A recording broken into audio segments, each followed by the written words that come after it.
I've seen a pattern in my life. It's when I feel I have it all, things never turn out right. Now I see I might be to blame, that's why I feel it's time to change. I'm gonna give new love a try. And if you fail to find your love, I won't be the fall guy.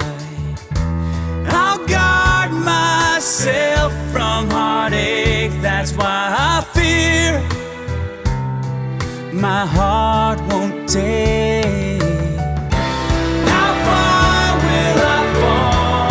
How far will I fall? If I should fall, if I should fall, how can I trust again? Oh, how far will I fall? If I should fall, I will find love again. Oh, how far will I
Eine derzeit geschlossene Bar in der fast Innenstadt von Wien.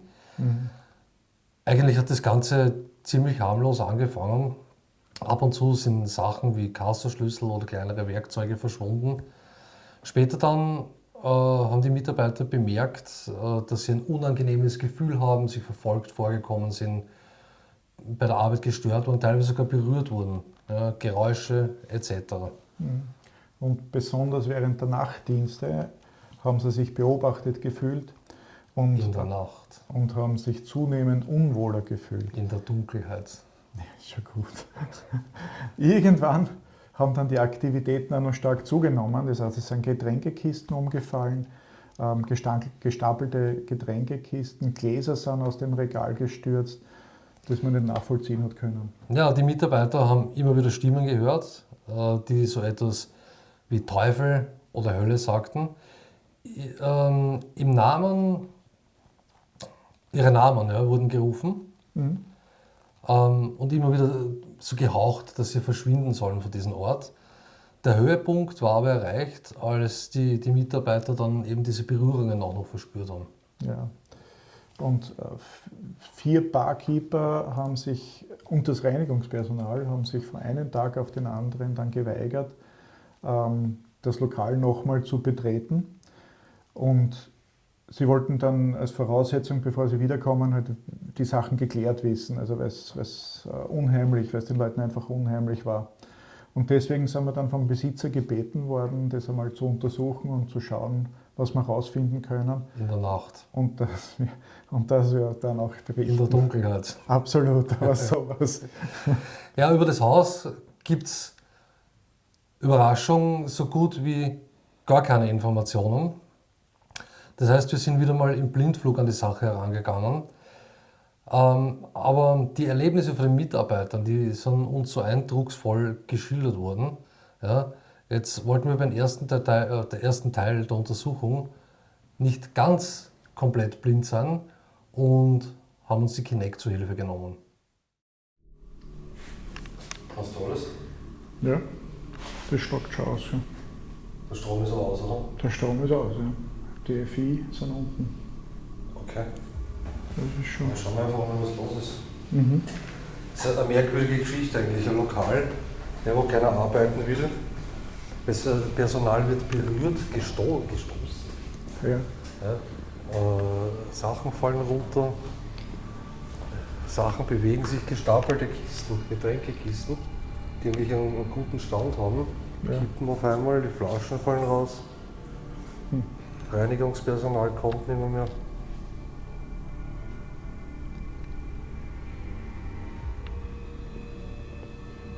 Das ist schon merkwürdig. Das Kanzometer wird auf jeden Fall interessant. Ja, vielleicht gibt es irgendwelche generellen Störungen. Sieht permanent aus, ja. Schauen wir einfach mal da runter.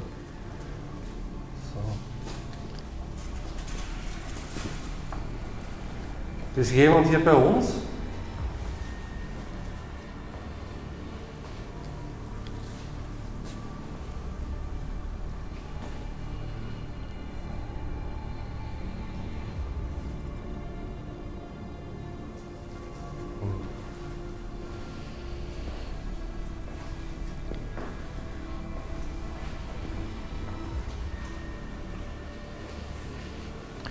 Das 2 Meter, einen sehr hohen Ausschlag, permanent, das ist kein Blinken. Aber nimm den Daumenboden runter. Ja. Ja, weil es gibt viele Leute, wenn die das sehen, der Daumen ist rum, so machen sie es nämlich bei bekannten Fernsehsendungen. Ja. Da siehst du die Leute, ich glaube, ich habe es eh schon mal gesagt. Ja. Ja. So. Und dann drauf drücken, blinkt es natürlich. Da, Ja. da ist jetzt. Ja. Also das ist nicht gut. Immer Ja. irgendwo. Gibt es auch noch für sich eh immer da. Aber danke für den Hinweis. Bitte. Aber trotzdem, der Grundausschlag ist vorhanden einfach. Ja. Ja, aber warum bitte? Was ist da los? Haben wir das Hoch-Niederfrequenz-Messgerät mit? Das kann Ich jetzt hab's nicht mit. einmal. Ja. Ja, doch, ich glaube, ich hab's mit. Ja. Wir schauen uns auf jeden Fall an.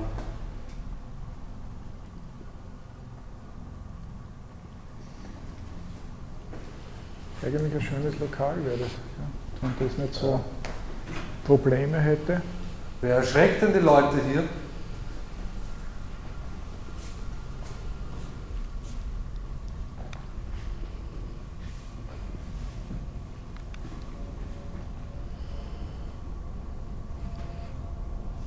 Noch immer der Grundausschlag. Absolut. Total intensiv, gleichmäßig. Das ist kein Pulsieren, das ist wie ein permanentes Feld, Magnetfeld.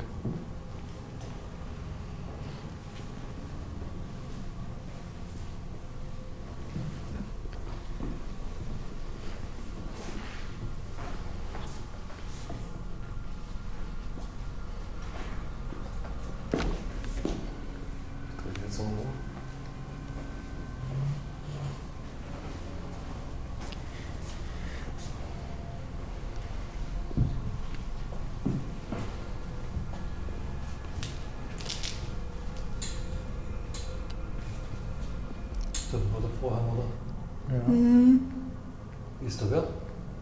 Der Alex steht dort. Der Alex, okay. Mein Name ist auch Alex. Und das ist der Jürgen, die Corinna.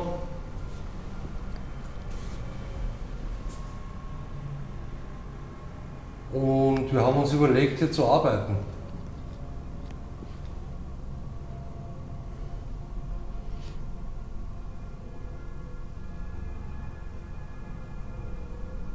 Wäre dir das recht? Wir haben auch mehrere Geräte mit.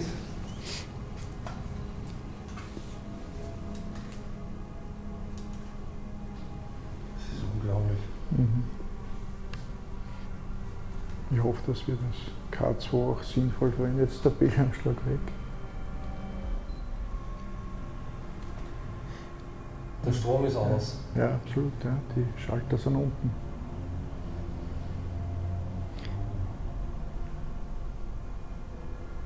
Und das war von Anfang an vom Rausgehen. Ja, das Orange ist jetzt dazugekommen. Ganz am Anfang waren nur die 2 Grünen, aber einen Grundausschlag hat es immer einen sehr hohen gegeben, nicht so wie wir das sonst gekannt haben. Naja, das ist eigentlich ein gesundheitsschädlicher Bereich. Ja. Jetzt sollte man herausfinden, warum das so ist. Ja, das. Überall. Fühlt man sich nicht wohl. Ich kann mir schon vorstellen, wenn man dem permanent ausgesetzt ist. Ja.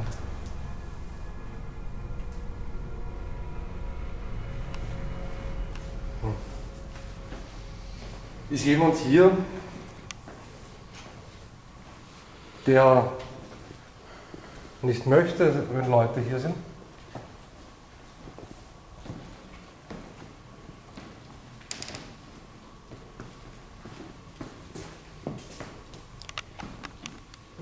Das ist jetzt auch ein bisschen kühler, finde ich. Also ich gebe dir das wieder. Ja, Das leuchtet noch immer Vollgas. voll, ja. Sieht man das im Bild? Okay, jetzt ist es aus, oder? Jetzt ist es aus. Ja. Und dann rennt es wieder. Aber es wird ja gesagt, dass viele Spiegel nebeneinander, übereinander ein Portal bilden könnten. Und im Gang vorne hatten wir ja viele Spiegel. Da auch. Stimmt, die nächsten. Wir haben überhaupt sehr viele spiegelnde Dinge hier. Ja, Glas, ganz viel. Glas, dann die Kästen, die Kasteln sind alle ein bisschen reflektierend. Na, schauen wir mal weiter.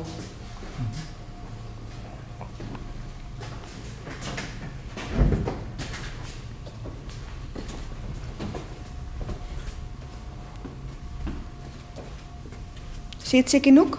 Ja, Ja. so wie immer eigentlich. Wenig bis gar nichts. Aber ausreichend. Danke.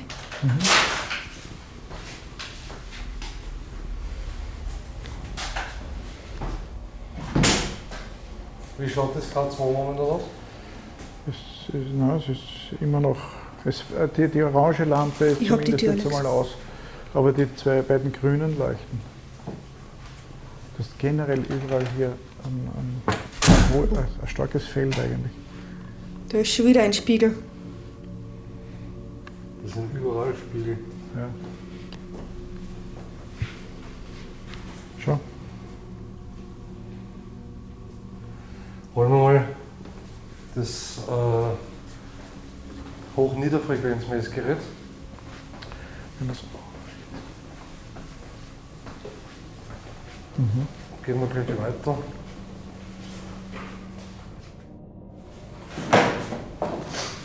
Da ist es. Es gibt akustische Signale, Wenn? wenn die Strahlung sich minimal irgendwo, wenn Strahlungsschwankungen sind. Ja. Das heißt, geht im Mikrotesla-Bereich.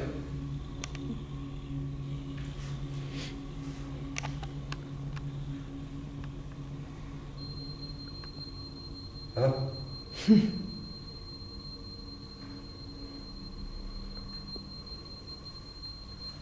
Wir schauen mal eine Runde im Vergleich zum Katzometer, oder? Mhm. Nehmen wir vielleicht die Ovilus-App mit?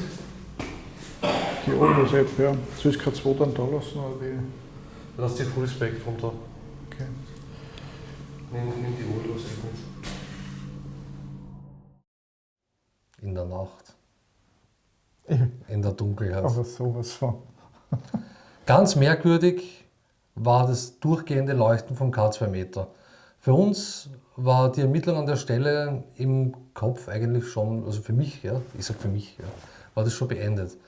Rund ums Haus laufen Oberleitungen von der Straßenbahn und auch sonst verlaufen viele Kabeln in so einem dicht besiedelten Gebiet. Mhm. Genau, es ist ja erwiesen, dass wenn so starke niederfrequente Strahlung auf einen Körper einwirken, dass es dann auch im Gehirn Reaktionen gibt und es kann, wie es bei Infraschall ist zum Beispiel, auch Unwohlsein entstehen und Halluzinationen auslösen. Ja, wie gesagt, wir wollten, also für uns war dieser Abend eigentlich erledigt. Ja.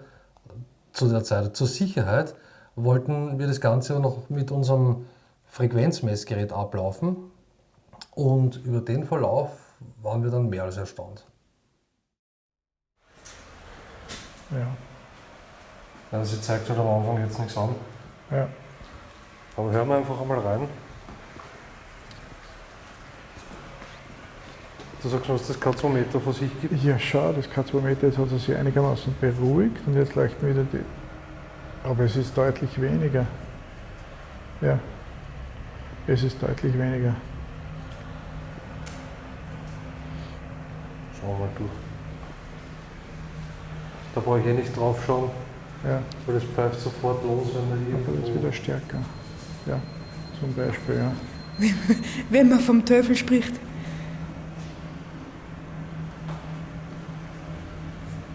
Zeigt aber jetzt 0.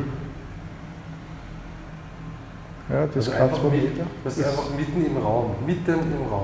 Ja. Normalerweise sagst du Störungen, elektrische Leitungen, irgendwelche Geräte. Ja? Aber es ist mitten im Raum, wo der Strom abgeschalten ist. Ja. Das ist Und da ist wieder auch ruhig. wieder stärker.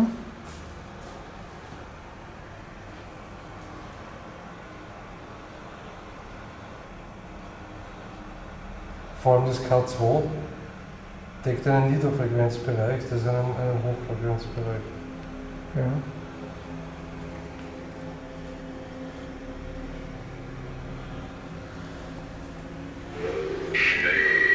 Schnee. Okay. Schnee haben wir im Moment noch keinen, aber es ist kalt. Aber der Ausschlag ist jetzt trotzdem niedriger als zuletzt, wie wir mit der Kinect gegangen sind. Schau. Ja.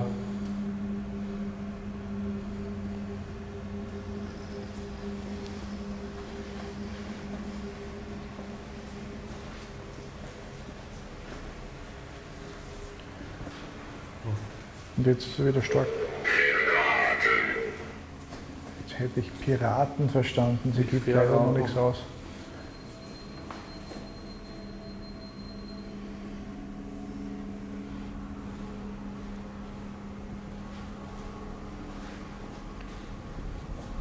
Da ist wieder hoher Ausschlag.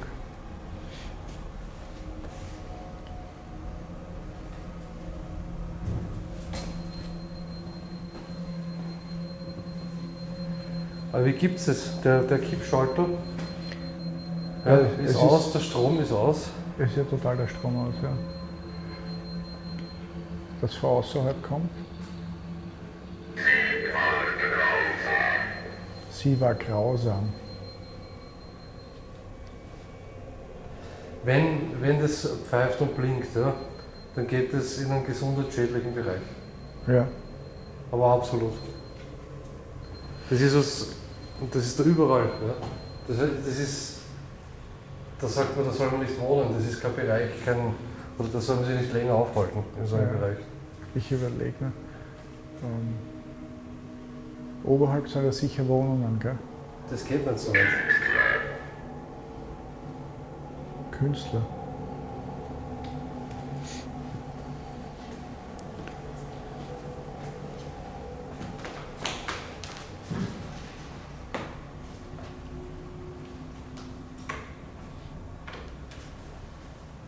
Würdest du bitte dieses Gerät einmal berühren?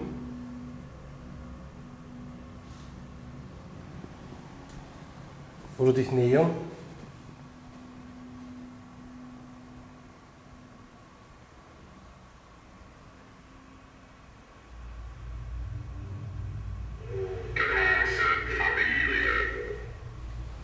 Große Familie.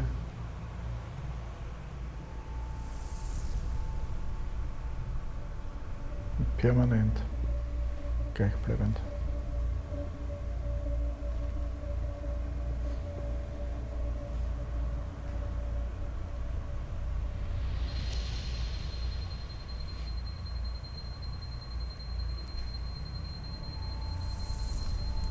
Wow. Ja. Okay. 0,3 Mikrotesla. Ja, das ist das Maximum. Ja, das sollte man sich absolut nicht belasten. Auf Dauer. Ja, 1,4, 1,39.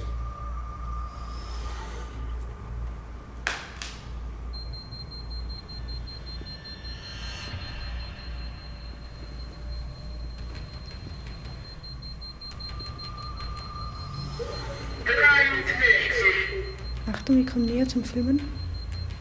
63.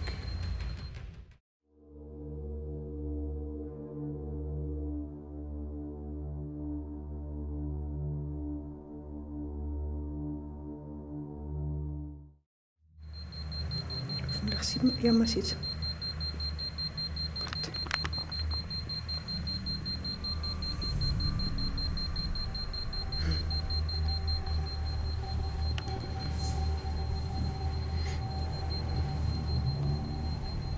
Das hört überhaupt nicht mehr auf. Jetzt. Und aus. Ja, aber es geht nicht auf 0 runter. Also die Stärke ist ein bisschen. Da steht es auch harmful.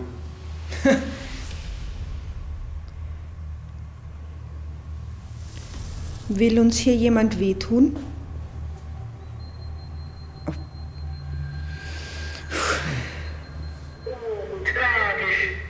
Tragisch. Ja, das wäre sehr tragisch.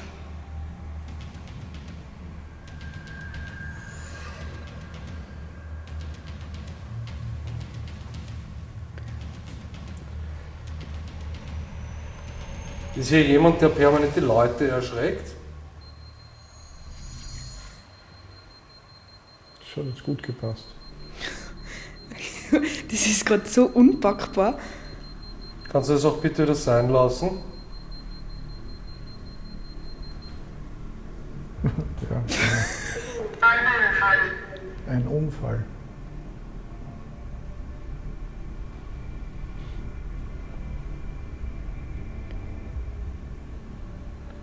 Ärgert dich das, wenn hier herinnen Leute sind?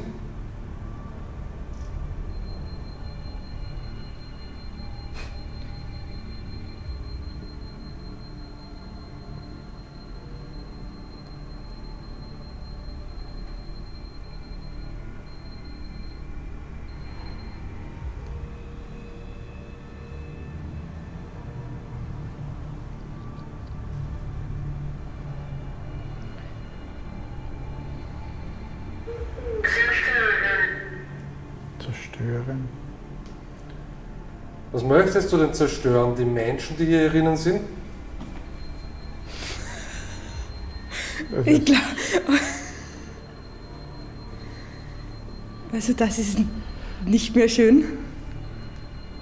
es ist interessant, das K2 ist praktisch unbrauchbar, unverändert auf Orange. Wie geht's denn dir?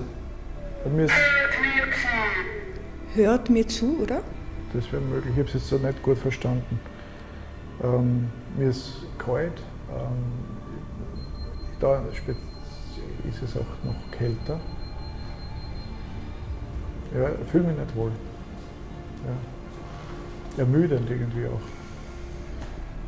Das K2 ändert sich gar nicht an der Stelle. Okay. Sollen wir hier wieder weggehen oder wie?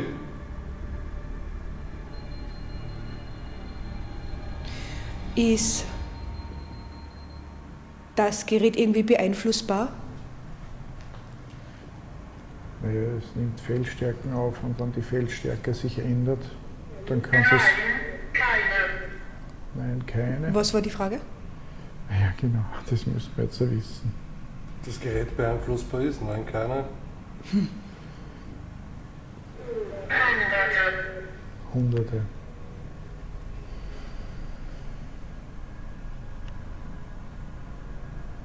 Mach dich doch einmal bemerkbar bei uns, bitte. Das ist interessant. Ja. So ein neues Das K2 K2 Meter. lässt völlig aus und das Gerät funktioniert anscheinend. Irgendwie so eine richtige Antwort, was da kommt. Ich finde das gerade nicht so super. Versuch Gegenteilfragen wieder mal. Meine Mutter.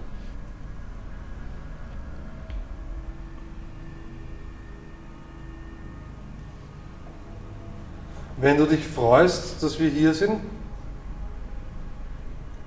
dann lass bitte dieses Gerät noch einmal piepsen.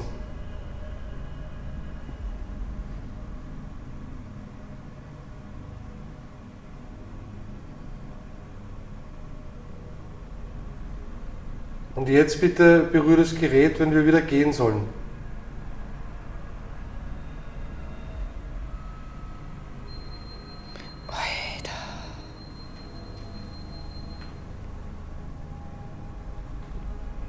Mhm.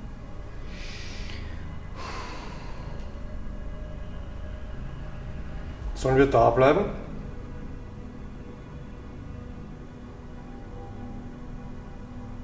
Sollen wir gehen?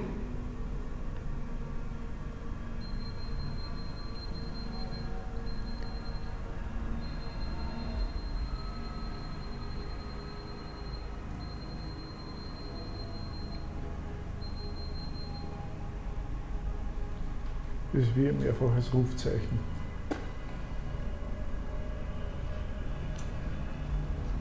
Bist du eine Person, eine verstorbene Person?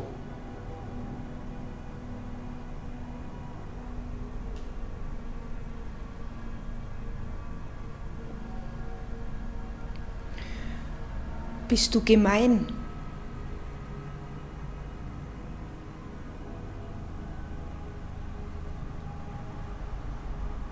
Bist du böse?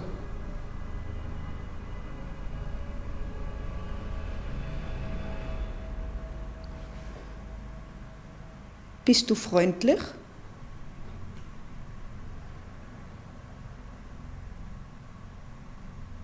Die waren jetzt wenn Sie daran stört, das wäre das. Ja.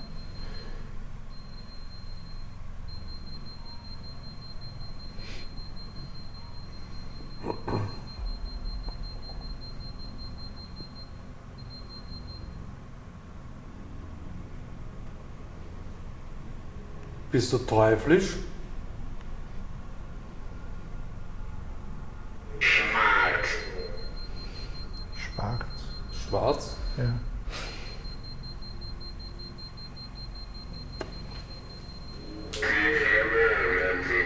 Sie verloren sind. Er gibt es übrigens mittlerweile aus. Okay. Also so direkte Antworten hatten wir noch nie. Sind wir verloren hier?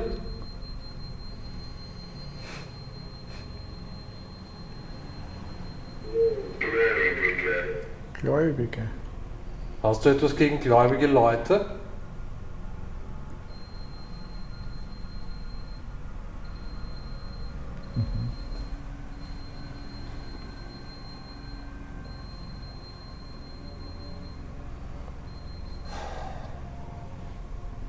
Magst du die Bibel?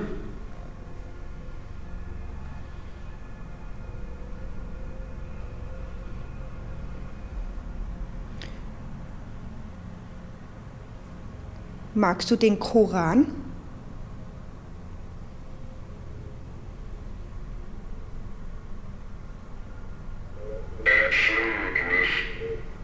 Er schlug mich.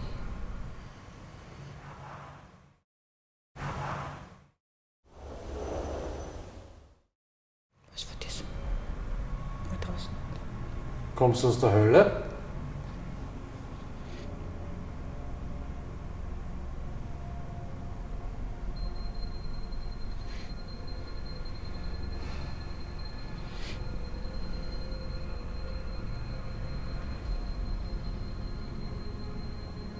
Das hört nicht mehr auf.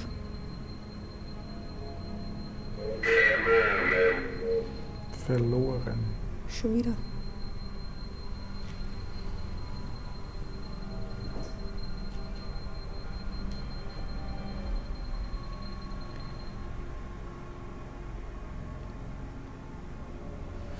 Mir fällt gerade nichts an. Ich spüre Kopfweh. Jetzt Ich auch wach. schon ein Ja, bisschen. mir Ja. kribbig fühle mich. Also, Weinen. was? Weinen. Mussten wegen dir Leute weinen?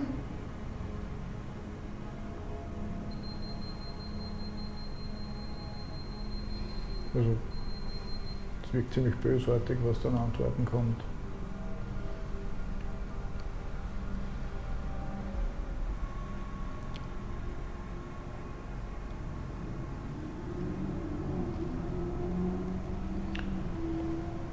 Ich bin gerade sehr. Ja.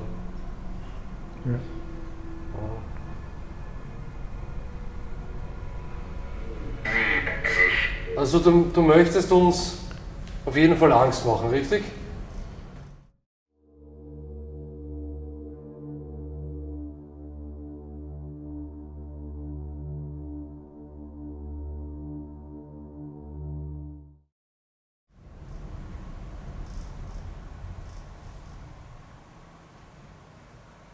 Sollen wir Angst haben?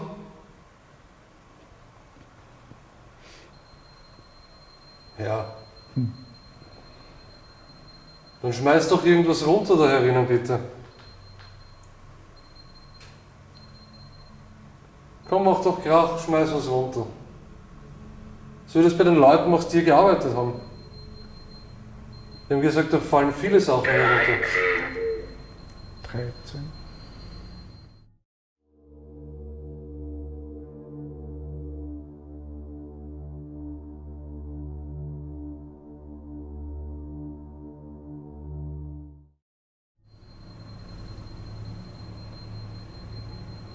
Na komm, wir sind da extra hergekommen, sei so nett bitte. Schmeiß was runter.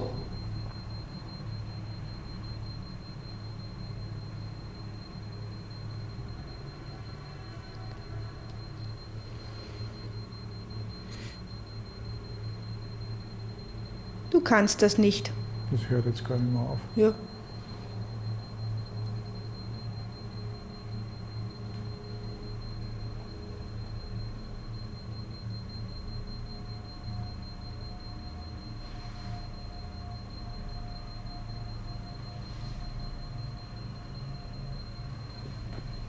Na komm, zeig dich.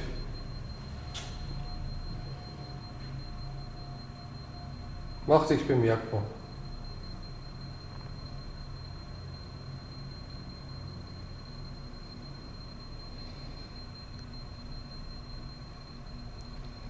So wirst du uns nicht erschrecken, wenn du was runterschmeißt. Ehre sei dem Vater und dem Sohn und dem Heiligen Geist.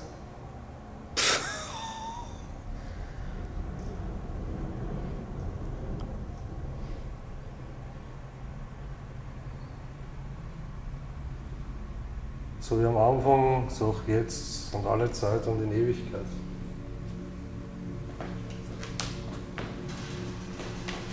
Wow, was tut das, Alex?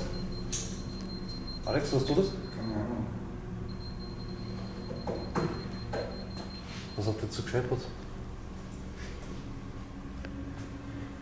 Hast du das gehört? Ja. Ja, ich bin ja zuerst schon mal durchgegangen und da war auch so ein ähnliches Geräusch. Da war nur ein Holzkastel und das ist stabil gestanden. Also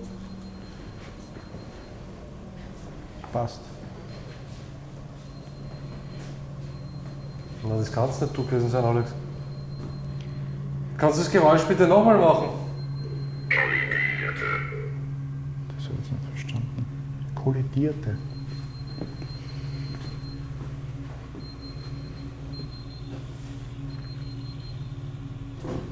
Hoppala. Mach doch dieses Geräusch bitte noch einmal.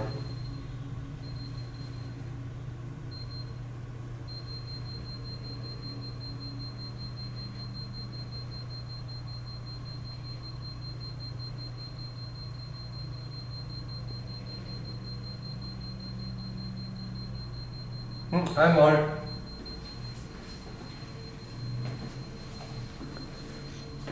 Kannst du uns deinen Namen sagen?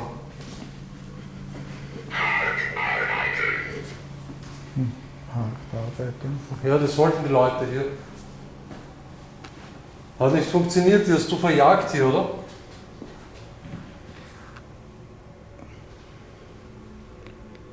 Ich bin mir nicht sicher, aber ich habe, glaube ich, einen Schatten gerade am Spiegel oben gehabt. Und ich habe vorher einen Schatten gesehen im Augenwinkel oben im Eck. Mein Fluch. Also das wird interessant bei der Auswertung.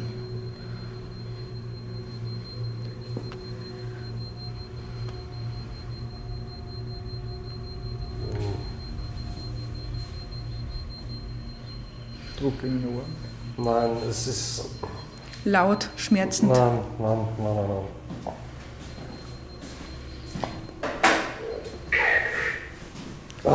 Das. Ich habe das schon einmal gehabt, nur da war es schlimmer. Nö, Bei dem Kinderheim. ja. Da war es ein richtiger Schlag. Aber hier hat er gerade ausgegeben, Kopf. Kopf? Kopf hat er ausgegeben, ja.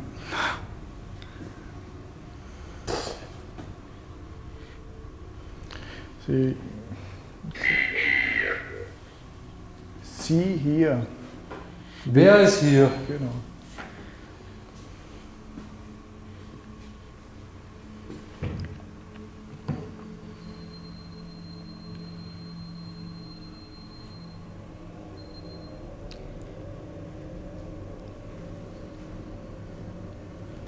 Das K2 ist permanent da.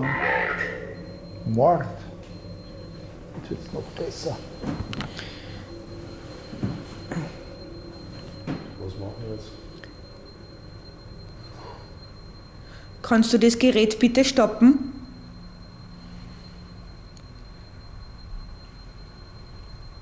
Was machen wir jetzt?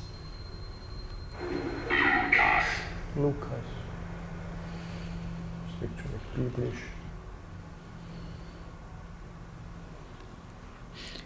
Wie ich da reingekommen bin? Haut. Wie ich da reingekommen bin? Ich habe mir gedacht, ja, okay, wird eigentlich. Ja, Ja, genau. aber So das jetzt? habe ich mir auch gedacht. Ja. Auch sehr kritisch am Anfang und jetzt sind es. Also ich habe vorher gesagt, was machen wir da? Ja. Spannend, aber das K2 glaube ich kann ich abtreten. Lass das noch. Lass es noch. Das bleibt permanent dabei. Ja, lass es permanent auf verrauschen. Tausende.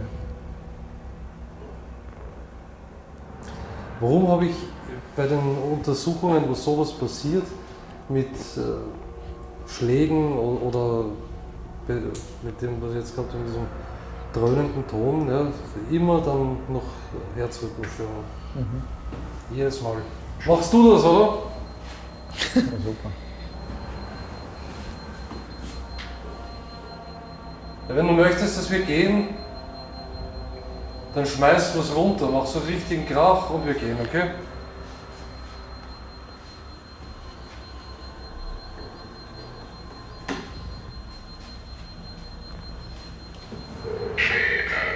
Später. Später, dann, wenn du möchtest, dass wir jetzt gehen, dann mach bitte jetzt Krach.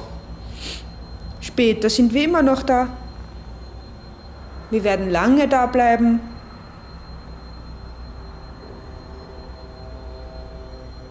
Sehr, sehr lange. Komm, gehen wir raus. Ich weiß nicht, ob das der beste Weg ist, wenn wir jetzt noch provozieren anfangen. Sicher? Ich würde auch sagen, vorsichtig sein.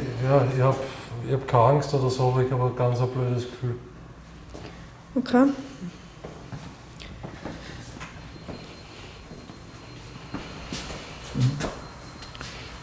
Das sind ja schon recht konkrete Ich hab die Tür. Sachen. Also nicht nur fast schon, sondern es sind durchaus Drohungen. Die Sache ist, ist eine sehr starke Drohung gekommen. Dass der Ausschlag jetzt weg Ich hab schon. vom K2. Jetzt ist geht's er wieder wieder los. Ja. Und das hintereinander direkt in der kurzen Zeit gleich am Anfang Ja. Also bestätigend, gell, mit Kontrollfragen. mit den Kontrollfragen. Bist du noch immer hier bei uns?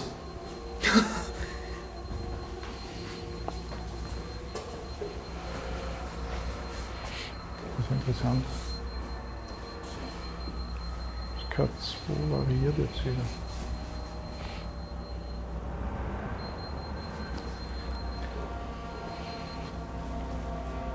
Nehmen wir das Ding da mit und schauen wir mal, ob wir Antworten über die Spiritbox kriegen. Mhm. Würde mich jetzt interessieren. Ja. Schauen wir mal. Unfassbar, oder? Ja. Also wir haben dieses während der Untersuchung fast nie im Einsatz, sondern wir verwenden es vor allem, um davor besondere Spannungen nach besonderen Spannungen zu suchen und Du meinst- Strahlungen ausschließen zu können. Also wir meinen das Frequenzmessgerät damit. Genau, natürlich. Und kurz vor Beginn dieser Ermittlung haben wir es ja auch ausprobiert und es war absolut ruhig. Ich meine, wie hoch ist die Wahrscheinlichkeit, dass dieses Gepiepse jetzt keine direkten Antworten waren? Ja, auf so gut wie jede Frage ist eine direkte Reaktion gekommen, ja, und bei den Kontrollfragen war das Gerät dann still. Das Ganze nicht nur ein- oder zweimal oder ab und zu, sondern die ganze Zeit kontinuierlich. Ja. Die Atmosphäre war ab dem Moment auch eine ganz andere. Also ehrlich gesagt waren wir von diesem Ort eher gelangweilt doch am Anfang, oder? Da hat sich jeder gedacht, na, wir machen das halt die Untersuchung, weil wir jemandem helfen wollen. Aber dann eben das. Ja, von Freundlichkeit kann man wirklich nicht sprechen. Also die Antworten waren so negativ und so aggressiv, sowas haben wir auch noch nie serviert bekommen. Auch die folgende Spiritbox-Sitzung, die war nicht ganz ohne. Fehler von mir, leider hört man das Piepsen vom Messgerät nicht immer. Vielleicht mit den Kopfhörern im Hintergrund. Das hatte ich vor Beginn dieser Runde komplett übersehen. Ich habe mir nicht gedacht, dass der gleich so sagt, ich habe jetzt den Plan geändert. Ja. Das werde ich ganz anders machen. Aber irgendwie, ja, du nimmst das Hochfrequenzmessgerät mit, das K2 leuchtet noch permanent. Ja, Oder gib mir das, dann nimmst du jetzt mal die Spiritbox. ja, so, Ja. okay. Was ist da gekommen? Also in der Ovilus-App ist gekommen,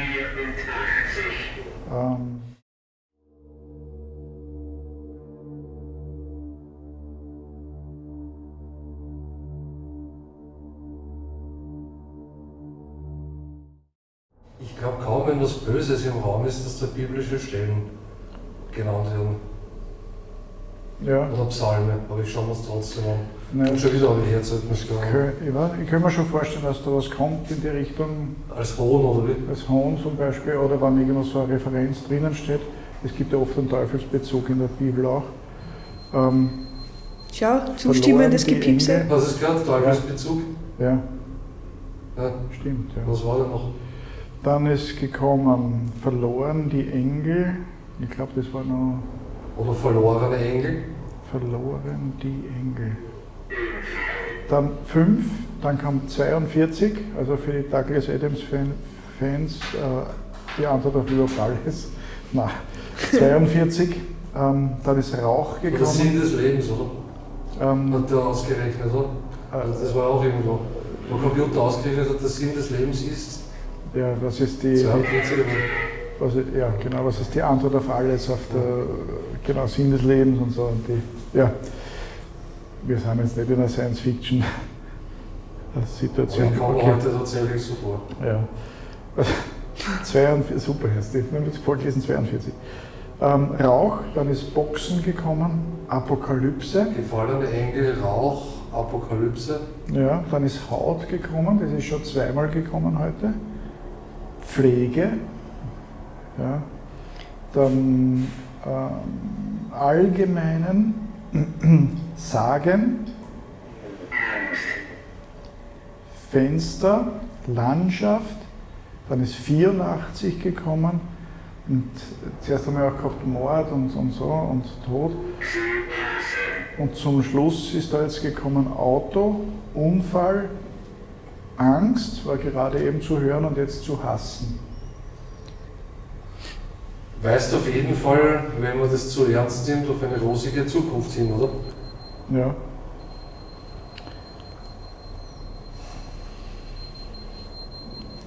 Warte, ich drehe die Tür auf. Ja, bitte. Und dass das Ding da gleichzeitig noch ausschlagt dazu, ja, das. Ja, und auch recht passend. Ja. Geht. Ich sage das, ehrlich gesagt, ist mir gefällt das da alles nicht momentan. Ja, verständlich.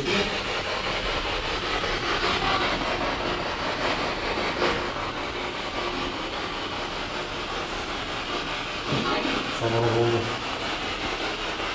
Die Frage ist bitte, was sagen wir noch Fragen? Ja. Eigentlich, Ja, jetzt sind Fragen eigentlich konkret beantwortet oder sehr konkret beantwortet worden. Das ist wieder schwierig.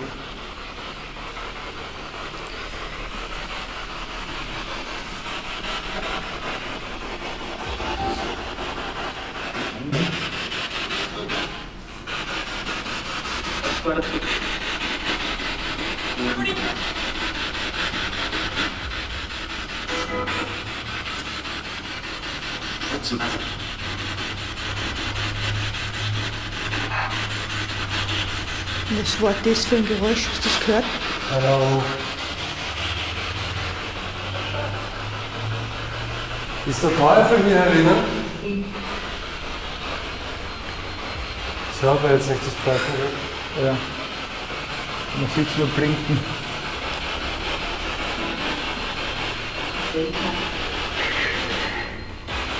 Bekämpfung von der Ovilus her.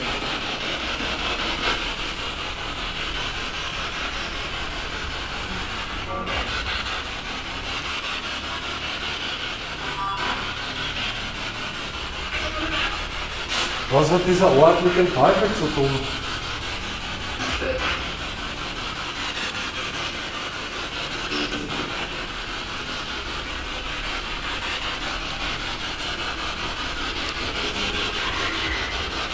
Warum? Sagt die Ovilus. Ja, ich würde es gern wissen. Genau, das ist die Frage. Was hat dieser Ort mit dem Teufel zu tun?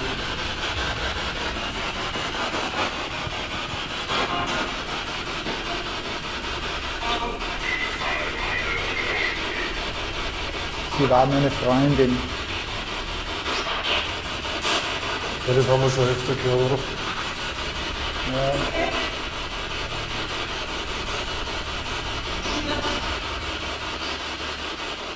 Kannst du bitte mal dieses Gerät in Ruhe lassen?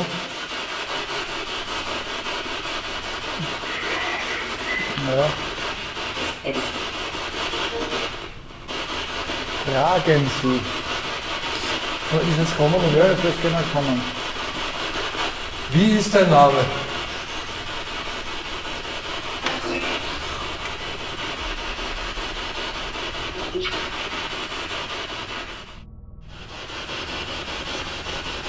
Wie ist dein Name?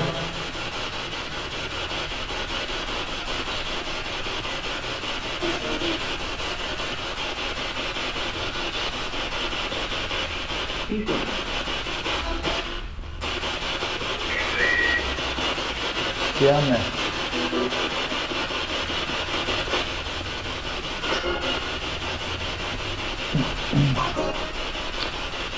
Kannst du uns einen Namen nennen?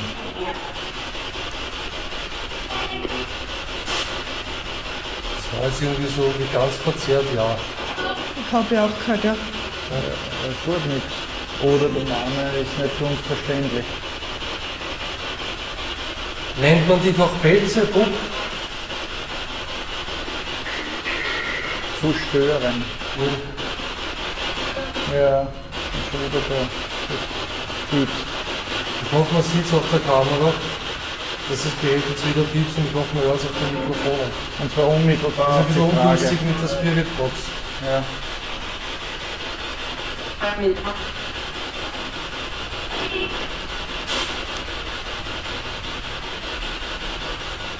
Oder nennt man dich auch Lucifer?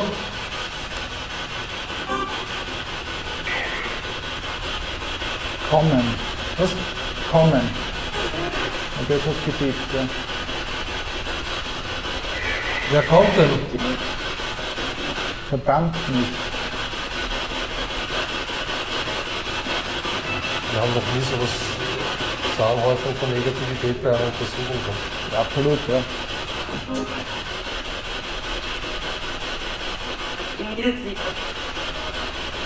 War da gerade Ingrid? Sind noch Dämonen hier? Es piepst.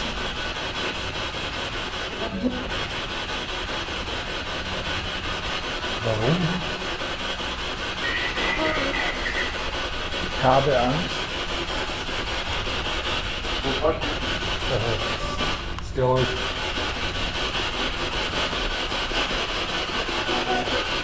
Hast du Angst?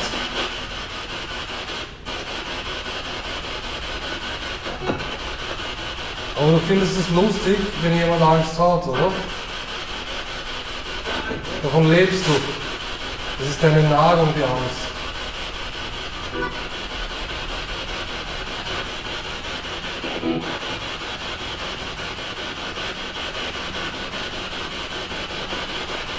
Es sind auch Menschen hier.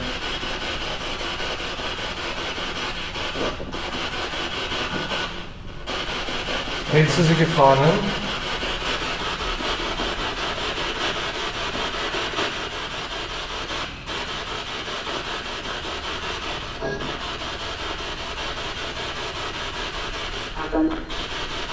Satan?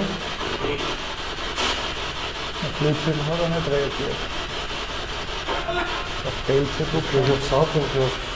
Okay.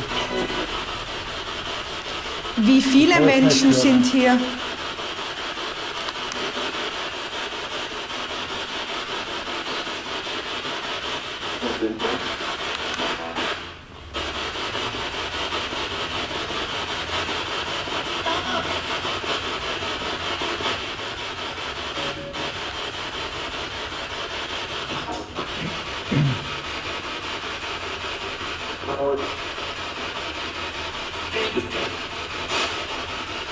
Wie heißt die Entität, die die anderen gefangen hält?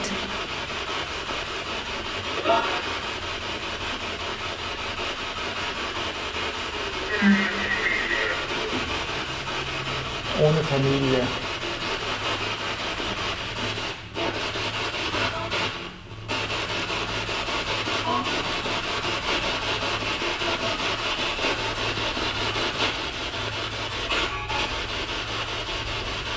War da gerade eine Rückwärtsmeldung? Bitte? War da gerade aus der Spiritbox eine Rückwärtsmeldung? Aus dem Radio? Ich habe jetzt nichts verstanden. Also das, was du jetzt gerade gesagt hast oder was du vielleicht rausgehört hast, auch nicht. Okay. Ich war, ich bin gerade auf der Ovilus-App gekommen.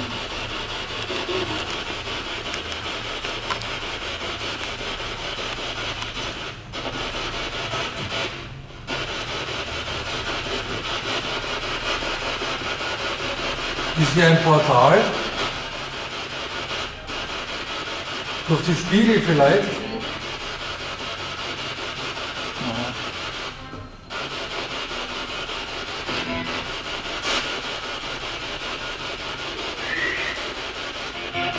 Nicht, Nicht.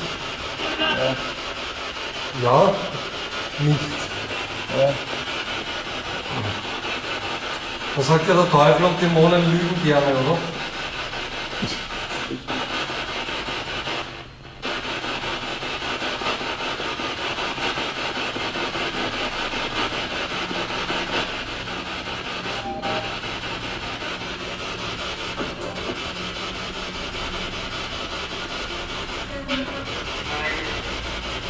Auch. Auch? Auch, ja. Die lügen gern. Auch.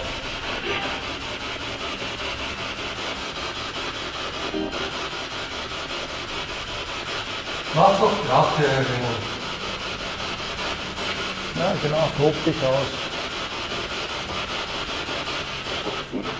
Schmeiß das runter. Du möchtest doch, dass wir Angst haben. So funktioniert es nicht.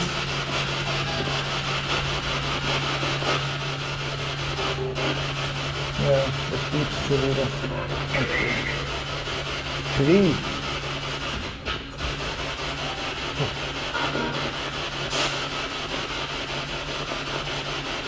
Krieg.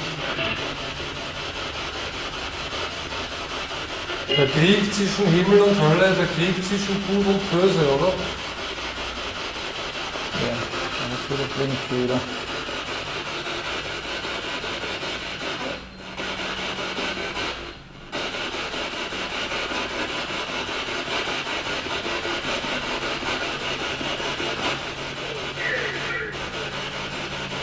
Helfen. Da kommen dann vielleicht die anderen Entitäten durch, die gefangen haben. Ja.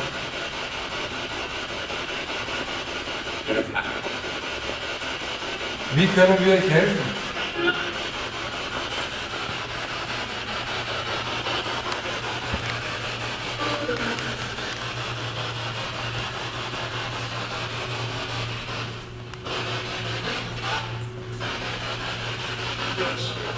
Das ist auf jeden Fall der aktivste Ort. Ja, beim ersten Mal war Das das. war der Bereich. Ja.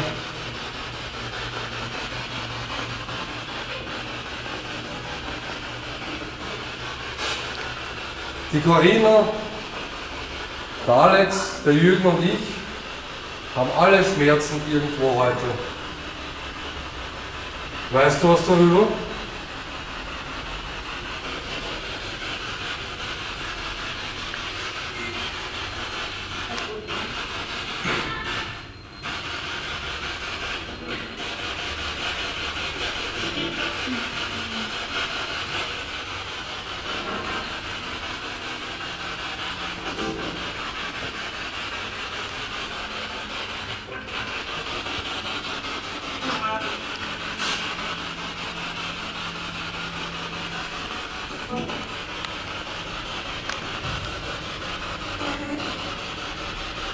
Warum gerade dieses Gebäude?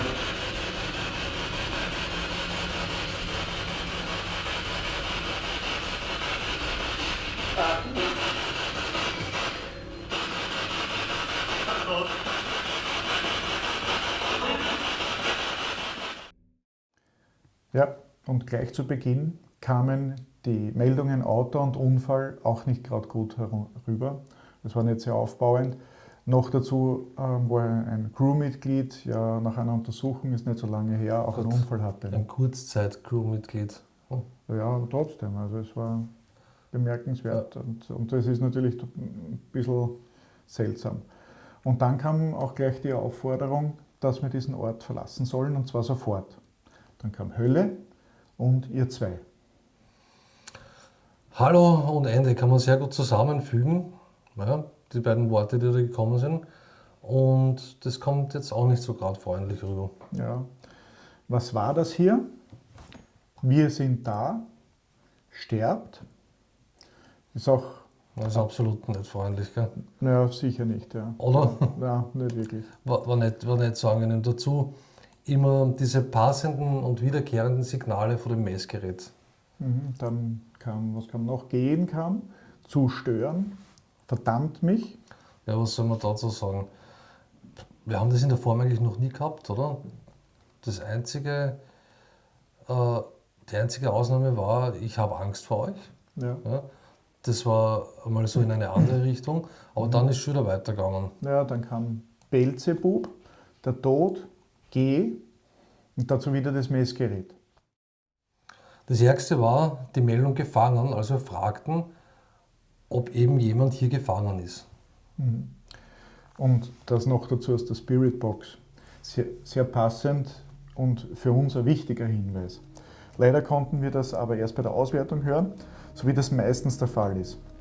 Aber das war für den Abend aber noch nicht alles. Ja, Jürgen und ich begannen wieder einmal, wie könnte es anders sein, Krankheitssymptome zu entwickeln, was schon fast eben zur Tagesordnung gehört, aber im späteren Verlauf wurde das Ganze noch wesentlich schlimmer. Ja, jedenfalls machten wir zunächst noch mit der Spiritbox eine Zeit lang weiter. War hier im Krieg etwas Besonderes?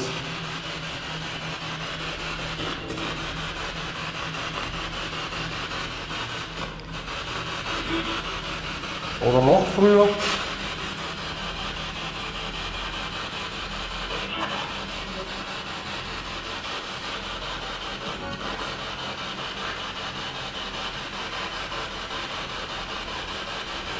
Ist das Haus irgendwo, ist es auf einem Friedhof gebaut?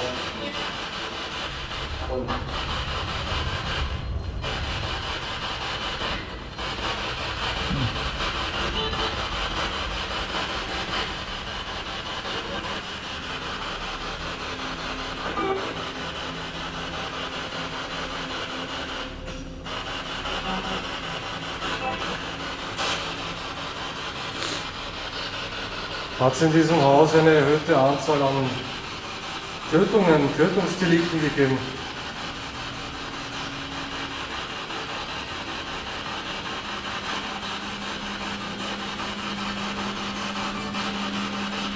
Ja.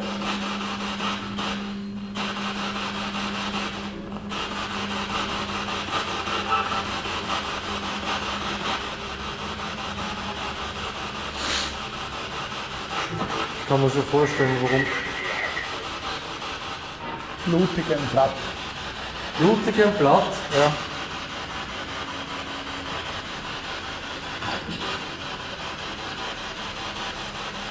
Synonym für hier an den Wänden klebt überall Blut, oder wie?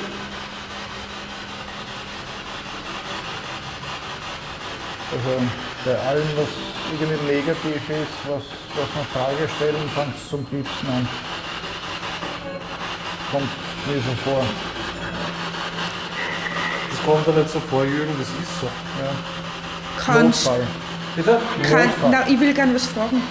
Kannst du die Wände wieder bluten lassen?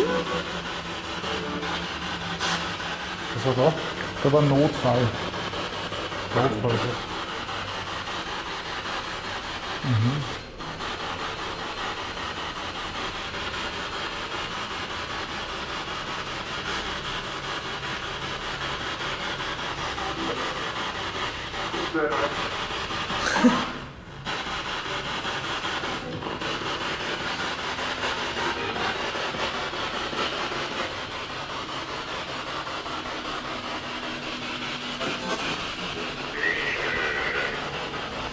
Nicht stören.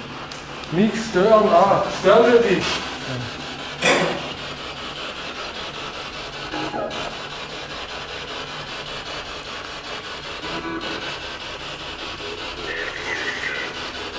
Er wusste. Es tut uns sehr leid, dass wir dich stören, nur hier wussten sehr viele Leute, die durchaus das Recht hatten, hier zu sein, flüchten, weil es ihnen schlecht ging, weil sie angegriffen wurden. Findest du das lustig?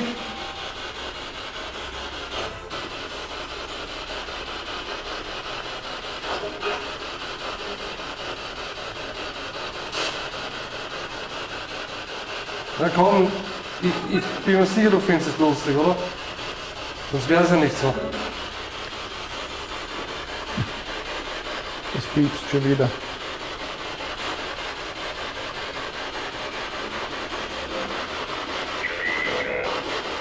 Krieger. Was? Krieger, Krieger, ja. schmeiß doch etwas runter und wir gehen. Dann stören wir auch nicht mehr. Dann können wir dem Besitzer hier sagen, okay, ich würde hier niemanden mehr alleine arbeiten lassen. Deine Gelegenheit.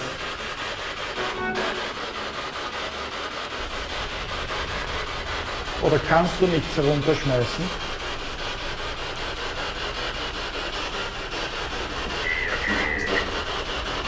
Ihr Tod.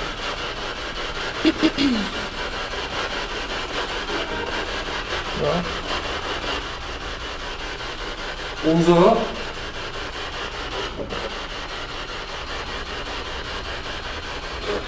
Möchtest du uns erschrecken?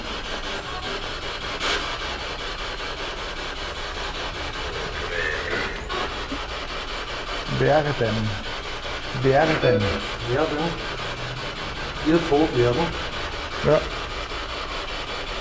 Oder vielleicht Antwort auf meine Frage, ob er uns erschrecken möchte.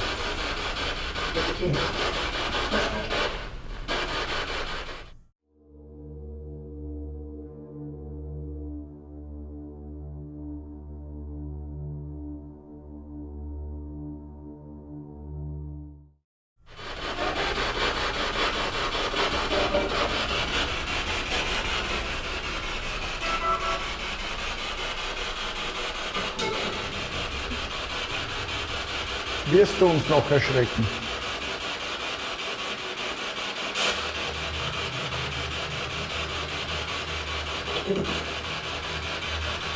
Du kannst hinter mir was runterwerfen.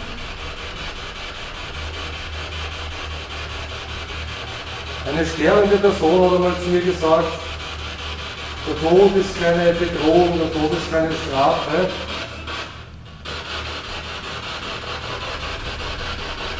Es ist nur die Art und Weise relevant. Ja. Wie es passiert. Ein weiteres Zitat von dieser sterbenden Person war: Alex, scheiß dich nicht an vom Sterben. Und du weißt ganz genau, dass es ein Thema von uns ist. Ja, und wir müssen jetzt genau damit versuchen zu erschrecken.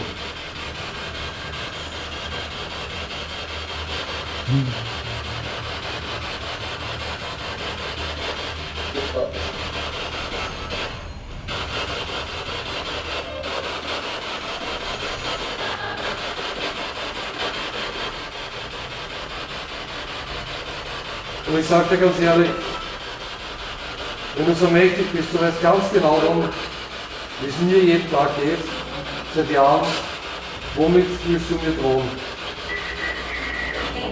Ich bin hier. Ja, Ja. dann schmeiß bitte was runter. Mach was. Mach etwas, wir sagen den Leuten, okay, ich würde das nicht mehr eröffnen hier, du hast deine Ruhe, alles gut. In der Armee.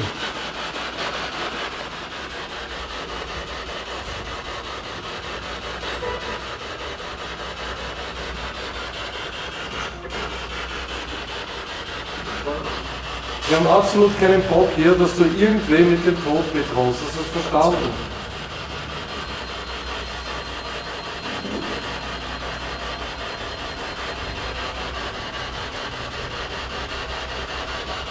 Das liegt nicht in deiner Hand, das ist nicht dein Zuständigkeitsbereich. Und Rose. wenn du uns erschrecken möchtest, dann machen wir wieder etwas kaputt. Große Glasflaschen hier am Tisch. Glasvasen.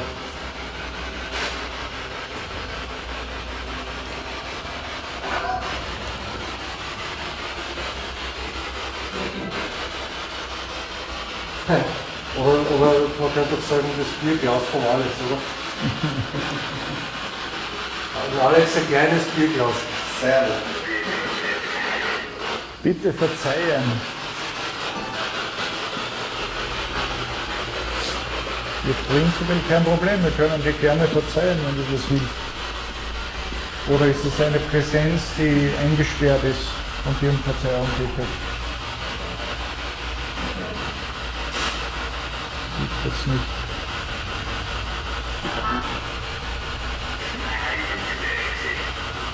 »62.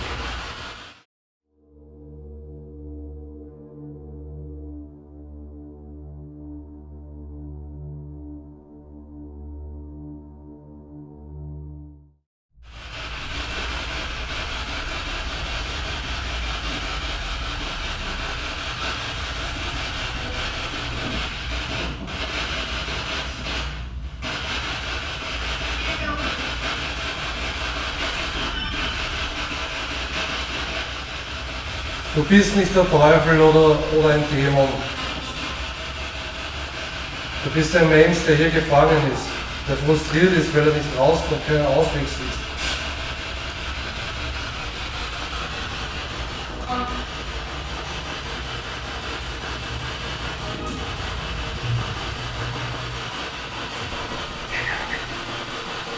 Stadt.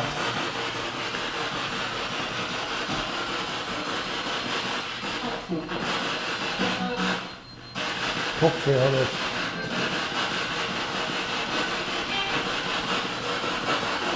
Ich behalte es nur die ganze Zeit, weil ich bin nicht der in jeder Untersuchung irgendwelche Beschwerden hat. Ja, das hat sie auch. Ja, Also, und das macht mir mehr Sorgen als früher als bei mir. Du bist kein Dämon, du bist kein Teufel. Ich sag's nochmal. Du warst ein Mensch, hier ist irgendetwas passiert. Du bist hier gefangen.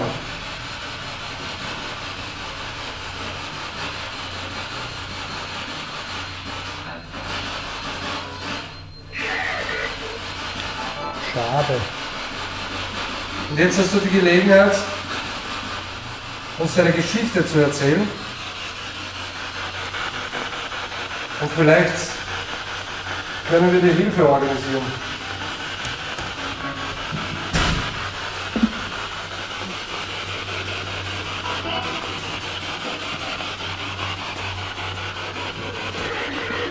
Teufel.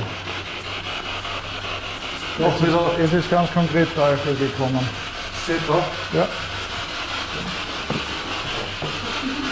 Ich hab's.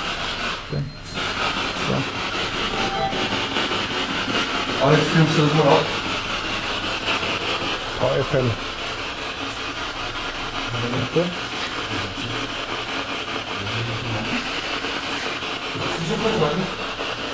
Ja.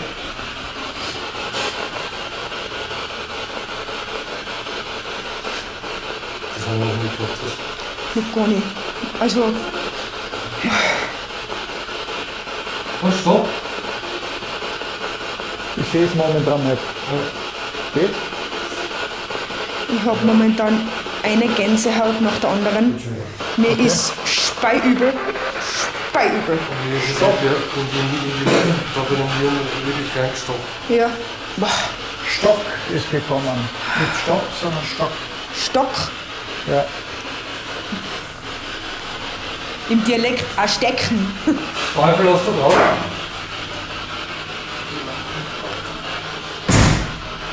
Was war das? Die Tür ist zugefallen. Übrigens war das Kastel, das zuerst auch so ein Geräusch gemacht hat, die ich vorbeigegangen bin. Bei der ersten Durchgehen, das war noch vor dem Spielen. Und ist dann auch nicht mehr gekommen. Gab ihn.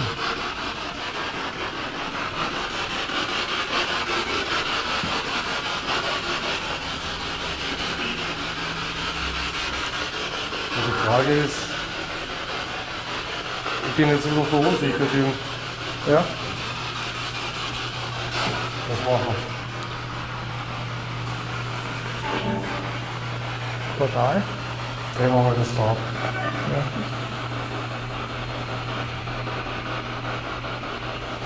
Geht nicht, oder?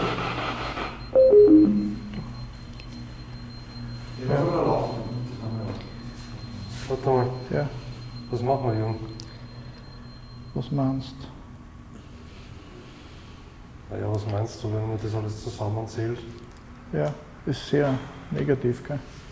Ja, aber eigentlich haben wir ganz gute Ergebnisse, oder?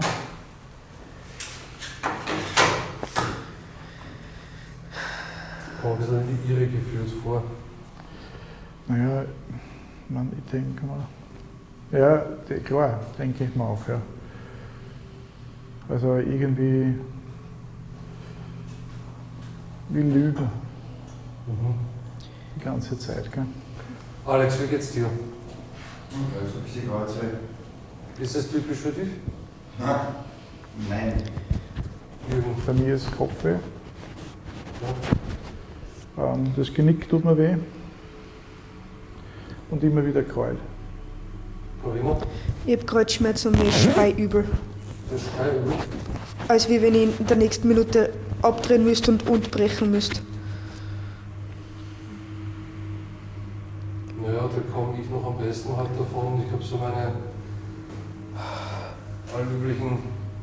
Zustände, wenn was nicht stimmt. Also ich bin es dementsprechend gewohnt.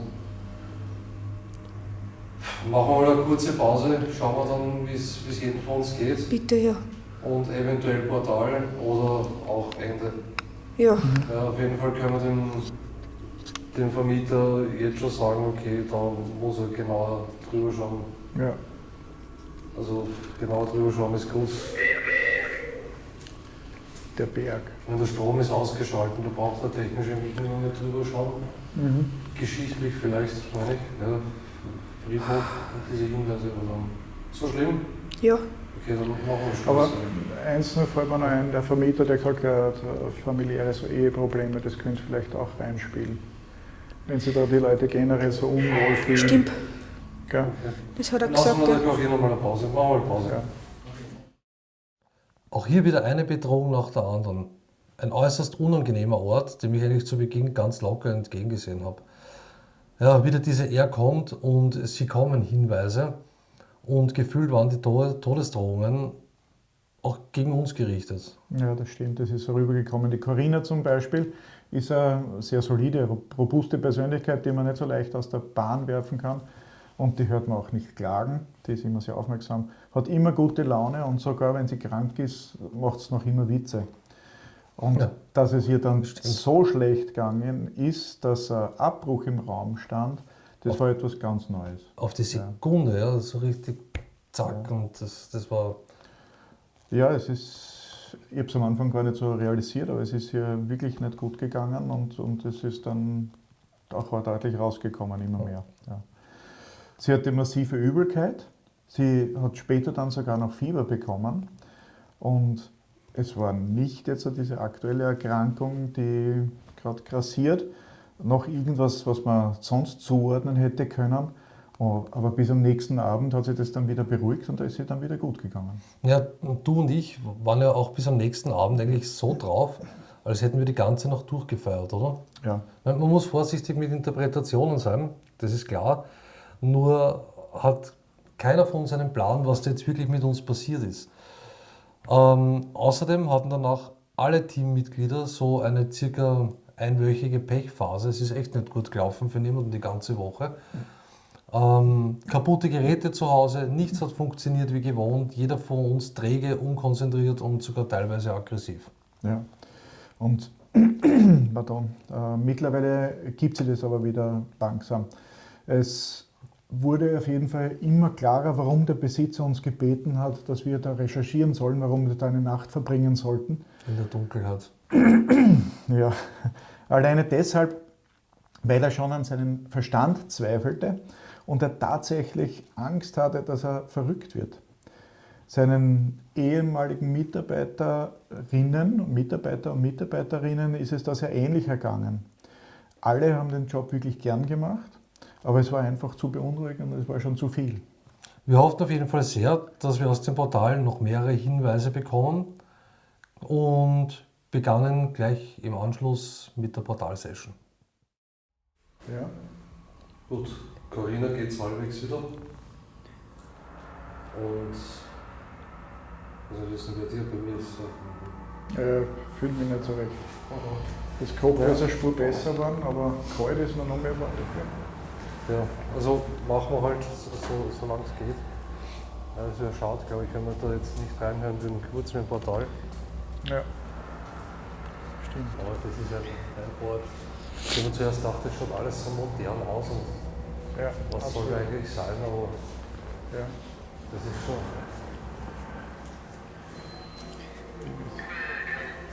Müde. Ja, stimmt, müde sind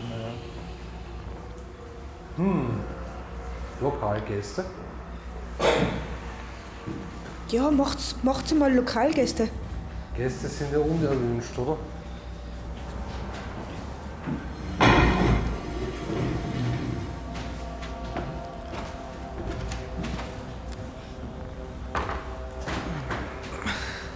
Ja.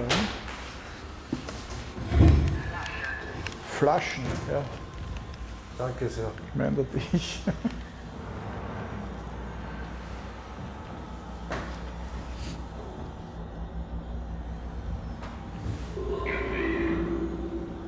Gewinn.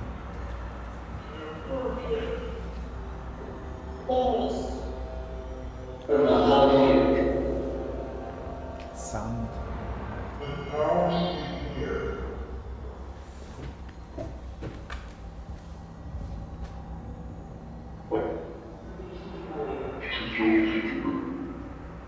Der Komet.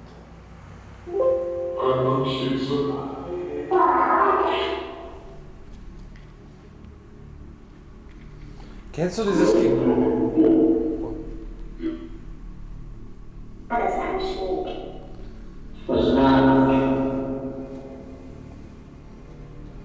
Kennst du dieses Gerät?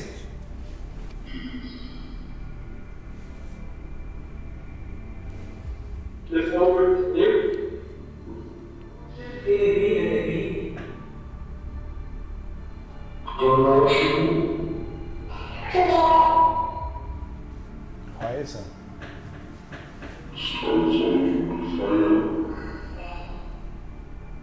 Es hat nach Rache geklungen.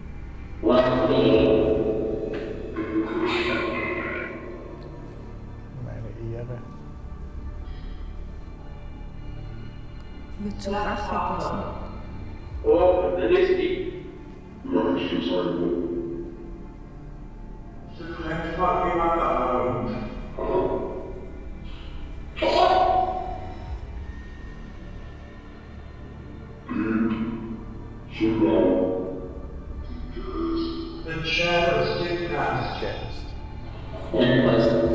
Geht so irgendwas die Geist?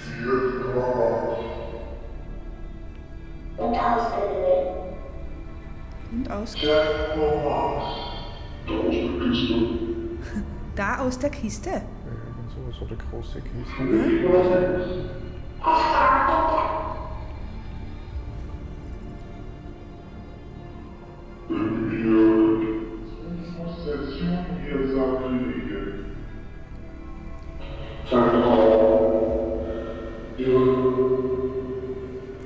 Wer bist du?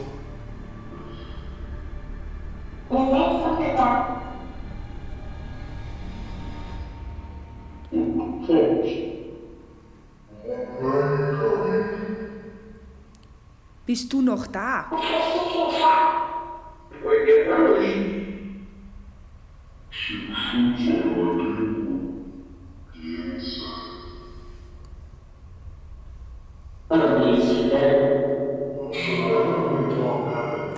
Was ist das Jenseits?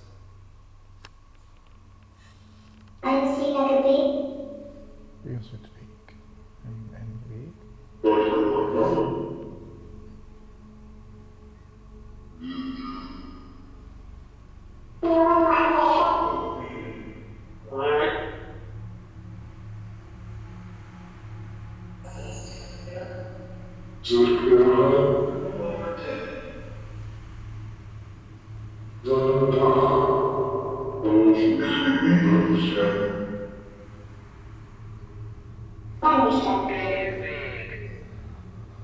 Geh weg.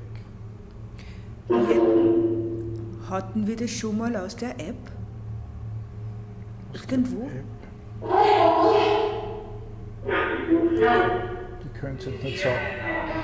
Ich könnte es nicht sagen. Jonas.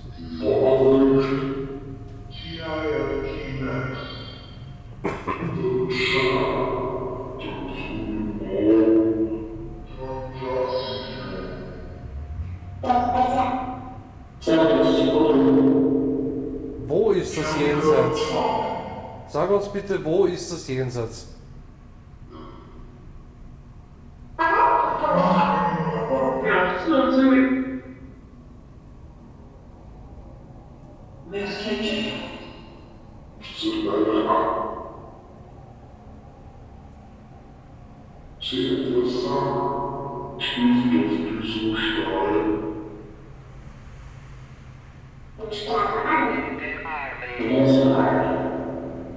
In der Armee.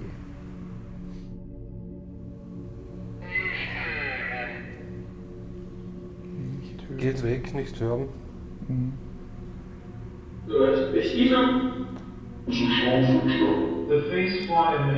Was passiert, wenn wir nicht weggehen? Wie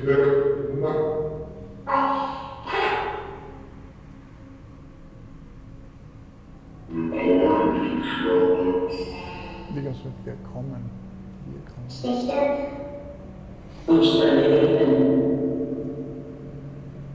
Ja, kommt doch bitte näher. Und macht euch bemerkbar.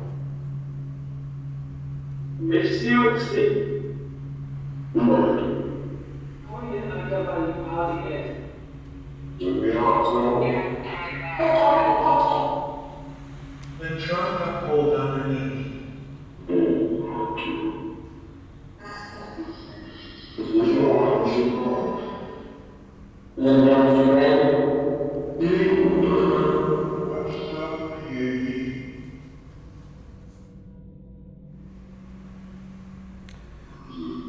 Wir haben jetzt schon sehr auf Teufel gehört und böse und sehr negative Sachen.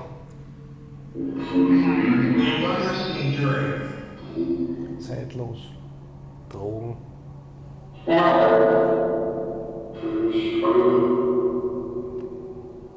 Aber zeigt uns doch bitte, was die Leute hier gesehen haben.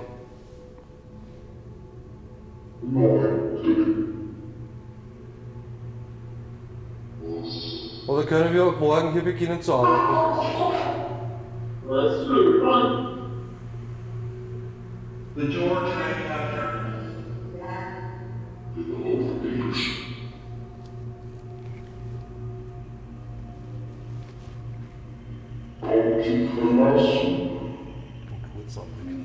Ja. 48.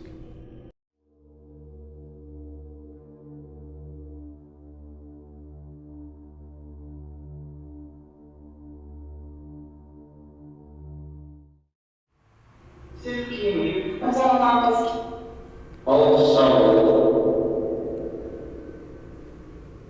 Wo ist denn die böse Kraft, die hier Unwesen treibt? Sag uns bitte deinen Namen und gib uns ein Zeichen.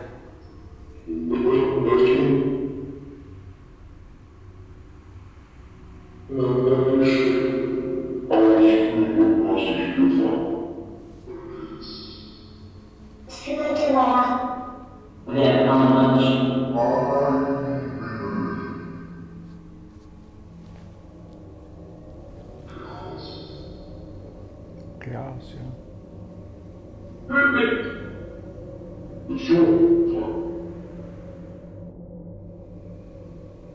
Wie alt bist du? Komm bald. Komm bald.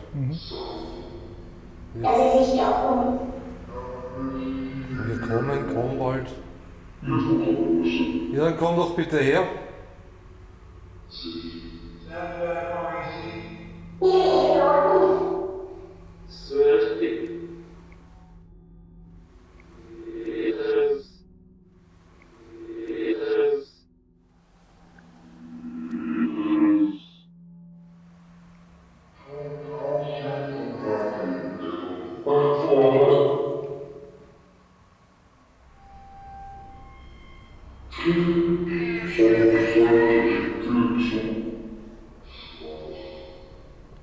zusammen.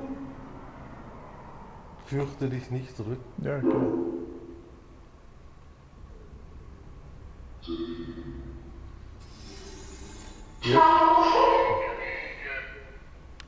Die Kriege, das ist auch schon öfter. Wir haben eigentlich gehofft, dass du uns ein bisschen das Fürchten lernst. Durch Geräusche. Um zu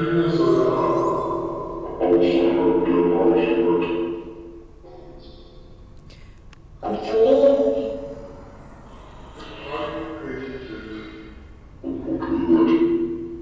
Unbekümmert. Du hast gemeint, provozieren? Inwiefern? Ja, Sie sagen ja die ganze Zeit genug, geht weg, Und wenn wir jetzt dann sagen, wir haben nicht genug, wir werden nicht gehen, so Sachen. Einfach mal so auf die Dinge eingehen, die sie sagen. Mach einmal. Ja? Sobald es wieder gesagt wird.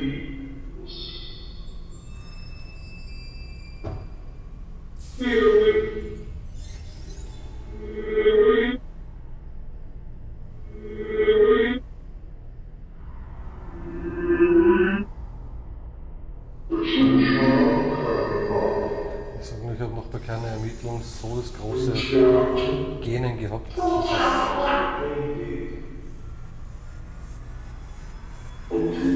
man merkt, dass es anstrengend ist. Aber das merkt man alle. Schon wieder. Aber warum? Ja. Warum? Echsen zwischen den Es wäre wirklich schön, wenn man was zerschlagen würde oder wenn irgendwas zerbrechen würde.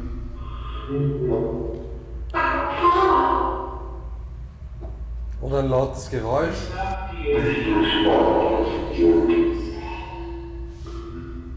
Er oder sie.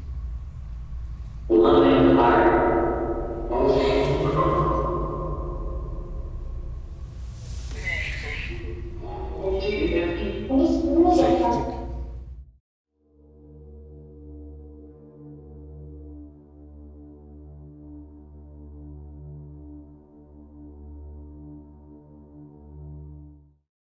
Was nicht müde werden.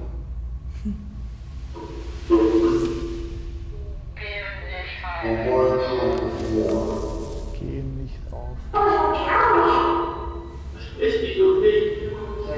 Hat irgendwer von euch was mit meiner Müdigkeit zu tun?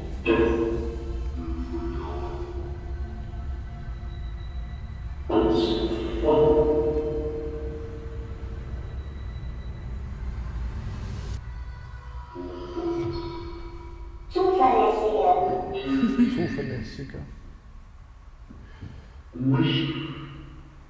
Wir brauchen ein zuverlässiges Geräusch.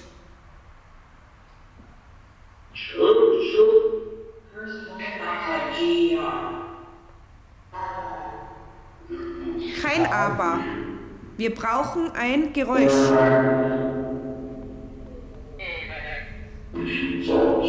Ebene. dass ich wieder ins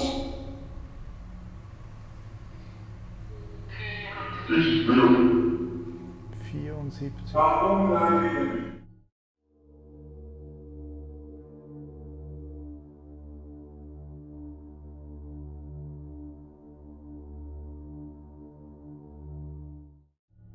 Oder berühre uns, so wie die Angestellten berührt worden sind.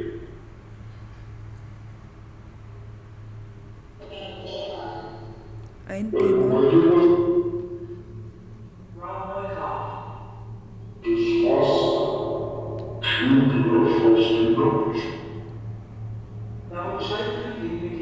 zurück.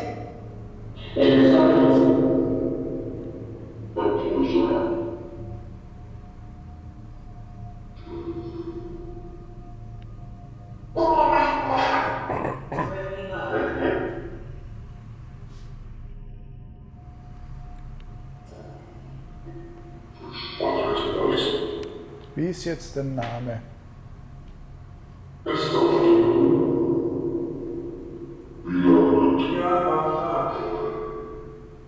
Und wieder auf.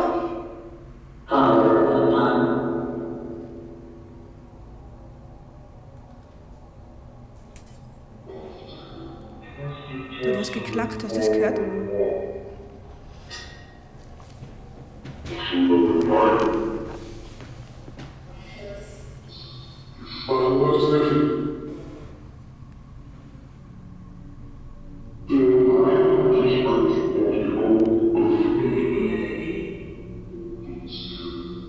Obduzieren. Ja.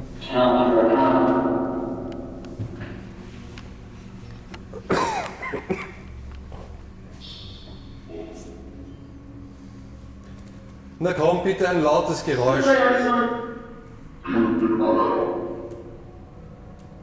The dead turn across. Es werden sonst hier wieder Leute arbeiten. Oder du möchtest es auch, dass du damit zum Sekieren hast. Also und lebten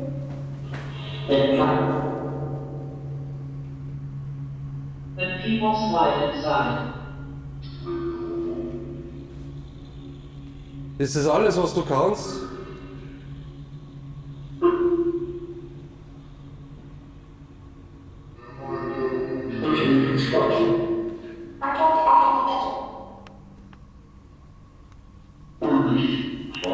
Irgendwas ist da schon wieder schwarz. Aber hast du das Gefühl, dass das irgendeine menschliche Präsenz ist oder eher was Dämonisches, Teuflisches? Das ist schwierig.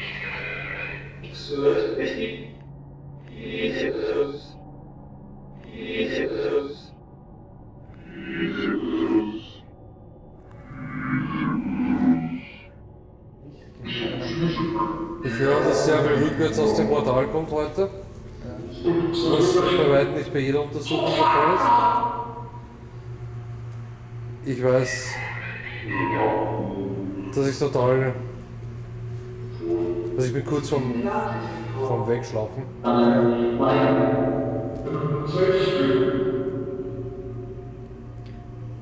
Die Stimme von der App klingt wieder so rau. Ja, das ist.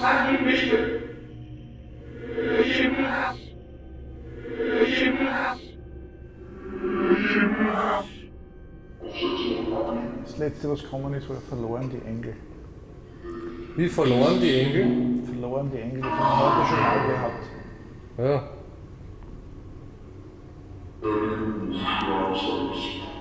Das sind verlorene Engel, nicht Dämonen. Geist. Geist? Na komm, Teufel, verlorene Engel, Geist, Dämonen. Zeigt uns bitte, dass ihr hier seid.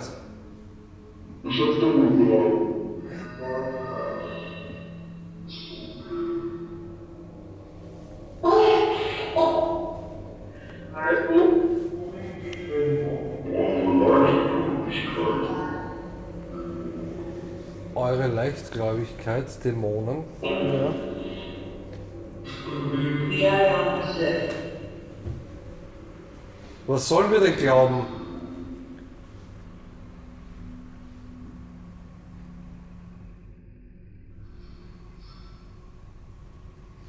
Wo sind wir leichtgläubig? Welcher Geist? Welcher Teufel? Welche Dämonen?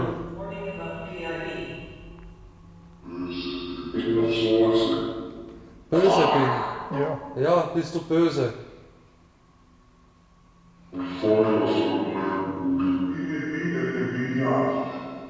Warum? Was möchtest du von den Menschen hier? Der Victor ein bisschen nervös wirkt auch das Portal jetzt, finde ich.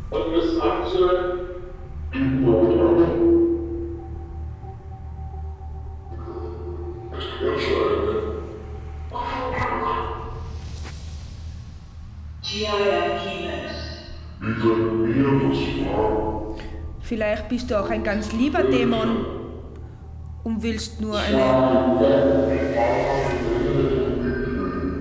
Bete.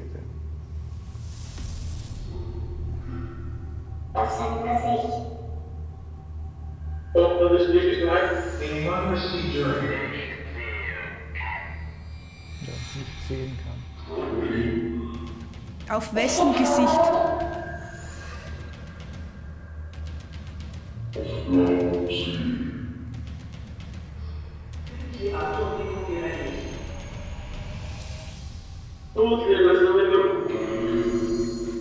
Was kannst du nicht sehen?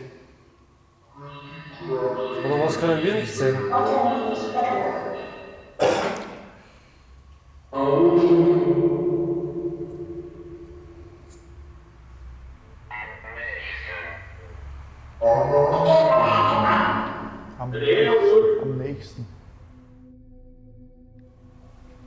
Only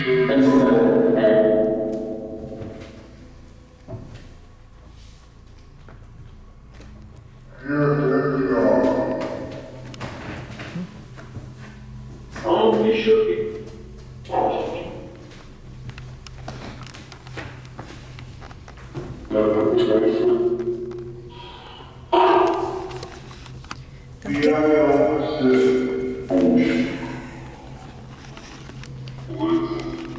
War da gerade Alter?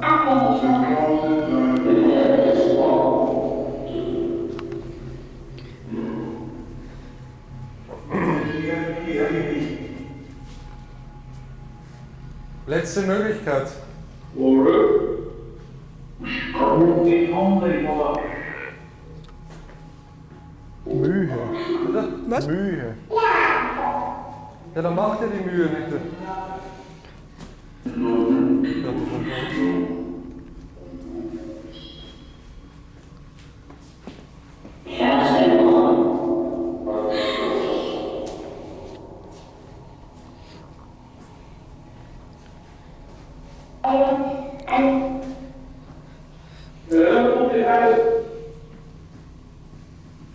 Kannst du dich im Spiegel zeigen? Das ist ein dunkler Spiegel, ja? Wie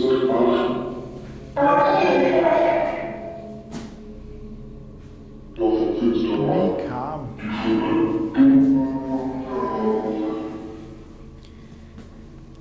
Das ist ein abgetrennter Spiegel. Ja,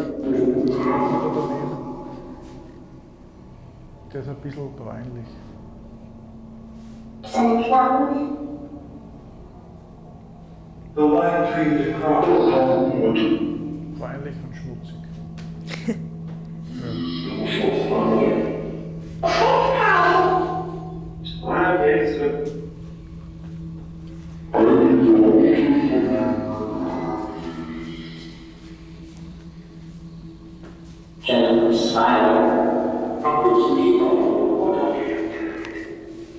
Schon wieder ihr Tod. Ihr Tod? Ja, Schon wieder? ja. Sag einmal, was willst du eigentlich von uns, ha? Fast an der gleichen Stelle wieder. Ja. Was willst du von uns? Blöde Meldungen machen und dann?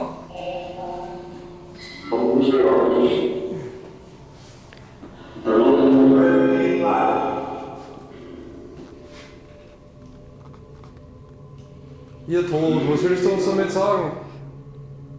Also mir geht's immer noch gut, mir ist nicht übel. Was ist ihr Tod? Krieg.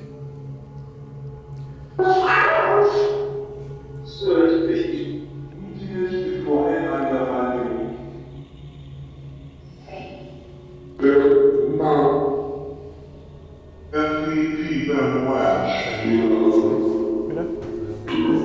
Ja, das ist stockig. Also ja, da hinten jetzt.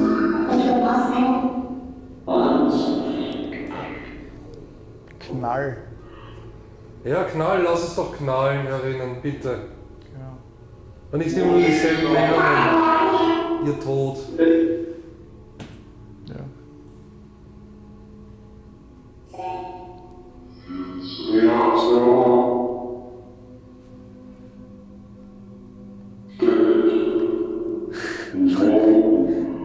Ich hab Depperte verstanden. Werden sie. Knall. Das war das.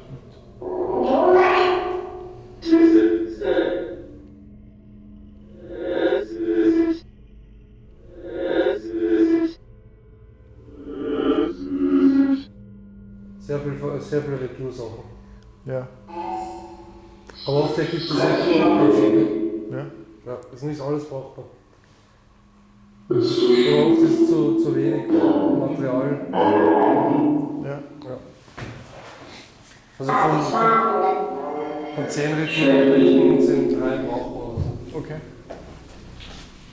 Nicht mehr. Ja.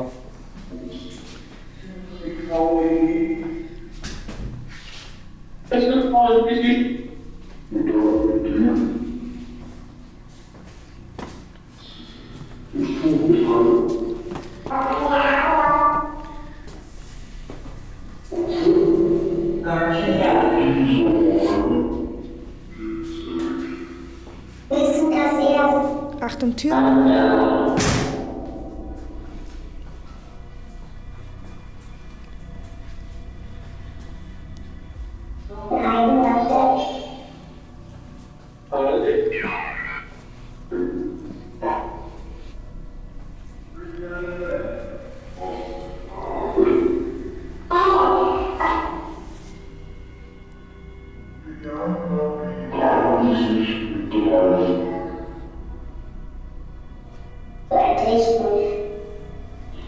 Also kommt jetzt noch ein Geräusch oder irgendwas?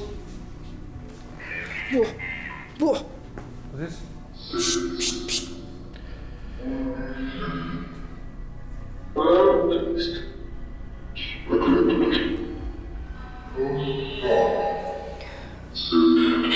Es hat gerade so geknallt.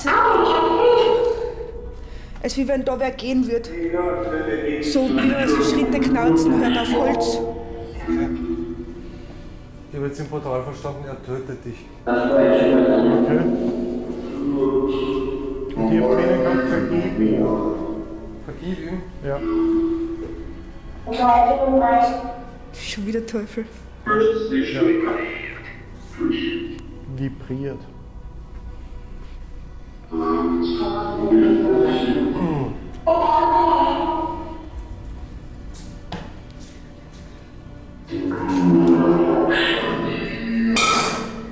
Hoppala, Scheiße, was ist das? die Flasche.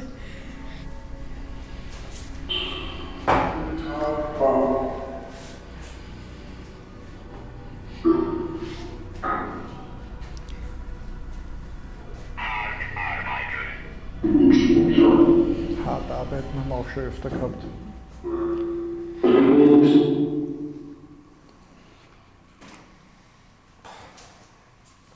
Strom auf. Ja? Mitfilmen? Kamera raus. Okay.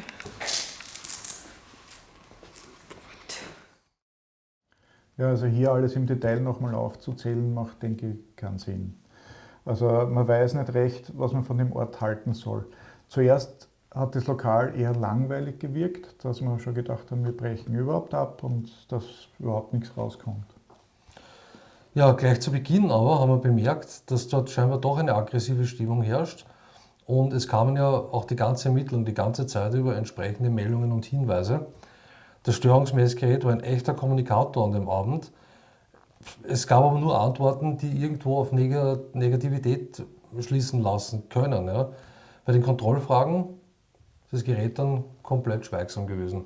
Ja, und leider haben wir das mit der Spiritbox übersehen, dass das Messgerät übertönt oder übertönen wird. Und wenn man aber genauer hinhört, Ich habe es auch eingeblendet, wenn es piept, aber ich weiß nicht, ob man es nachvollziehen kann. Ja. ja, also kann man die Reaktionen bekommt dann mit, wenn man genauer hinhört. Und wir haben das Gerät während einer laufenden Ermittlung noch nicht im Einsatz. Ja. Na, außer kurz am Friedhof der Namenlosen haben wir das kurz einmal zur Kontrolle verwendet, weil das K2-Meter, Stimmt, ja. also, ja. da war das K2-Meter aber auch, Extrem aktiv, ja. aber nicht so permanent an, gell? Das war Das so, hat permanent ausgeschlagen.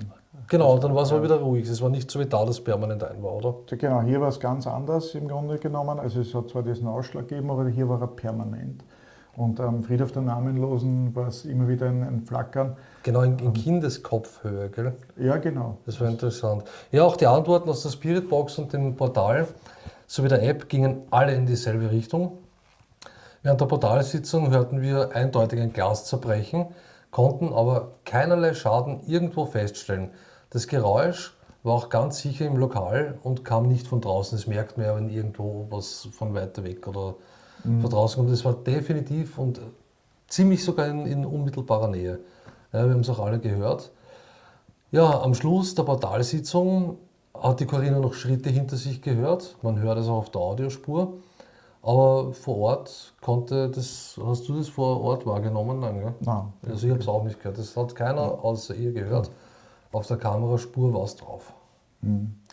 Das ganze Team hat an diesem Abend seltsame Beschwerden. Und sogar unser Freund, der Alex, hinter der Kamera, hat Schmerzen gehabt, die er sonst noch nie hatte.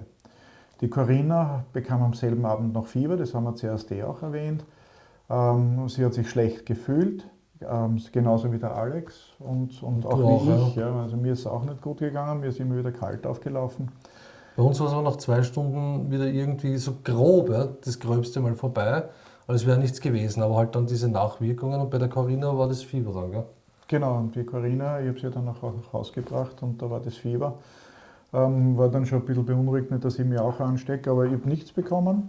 Mir ist Ja, da haben wir ein bisschen geflippt und gerätselt eine Zeit lang, was das wohl sein könnte, gell? Ja, stimmt, ja. Ja. Wir haben ja auch alle Berufe, wo man auch krank werden kann und wo man vorsichtig sein, gerade in der heutigen Zeit. Und dann haben wir dem Lokalbesitzer unser Material gezeigt und ihm geraten, dass er unser Medium kontaktieren soll. Ja. Und weiters haben wir empfohlen, die gesamte Elektrik überprüfen zu lassen, ebenso wie die Hoch- und Niederfrequenzwerte im ganzen Lokal und noch einige andere baubiologische Parameter. Sobald alles überprüft wurde und das Medium seine Arbeit getan hat, werden wir auf jeden Fall nochmal nachsehen, ob sich für uns wahrnehmbar etwas verändert hat.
I've seen a pattern in my life.